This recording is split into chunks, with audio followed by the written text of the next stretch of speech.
বন্ধুরা, আহ, তো আজকে অনেক দিন বাদে একটা ভিডিও করতে বসলাম। একটা ওয়াটার কালার করছি। অ্যাকচুয়ালি ওয়াটার কালারে জল দেয়া আর রং দেয়া, রং ছাড়া, এই ব্যাপারটা প্রধান। কোন জায়গাটায় আমার শুকনো রংটা বেশি দিতে হবে আর কোন জায়গাটায় আগে কাগজটা একটু ভিজিয়ে রাখতে হবে বা রঙের সাথে জলটা বেশি দিতে হবে, এইটা একটা আন্দাজ করতে করতে এসে যায়। হ্যাঁ, অবশ্যই এই ছবি আঁকার তো সেরকমই এটা একটা ওয়াটার কালার অনেকদিন বাদে, মানে এই টাইপের সিনারির ওয়াটার কালার বেশ কিছুদিন বাদে করছি। তো দেখতেই পাচ্ছ সব জায়গায় আমি যে সমানভাবে রং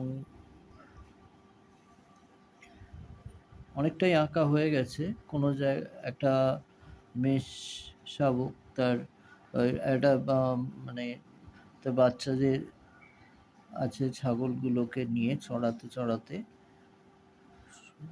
দিন শেষ হয়ে গেছে, ফিরছে। তো সেটাই আমি প্রথমে একটা ফার্স্ট টাইম ওয়াটার কালার করে নিয়েছি হালকা করে। প্রথমে পেন্সিল দিয়ে আউটলাইনটা ড্র করে তার উপরে রং চাপিয়ে, কোথাও ডিপ রং চাপিয়েছি, কোথাও রঙের ইয়েটা বেশি আছে। তো সেই অনুপাতে আমি দিনের শেষে যে গোধূলিবেলার একটা এফেক্ট আছে ওটা আনার চেষ্টা করছি।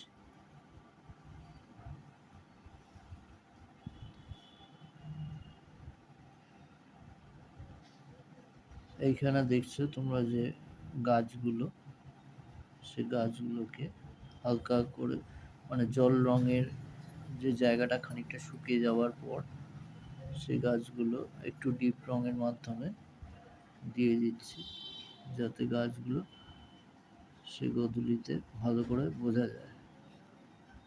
অন্তত একটু ঝাপসা হলো একটা তার এফেক্ট থাকে।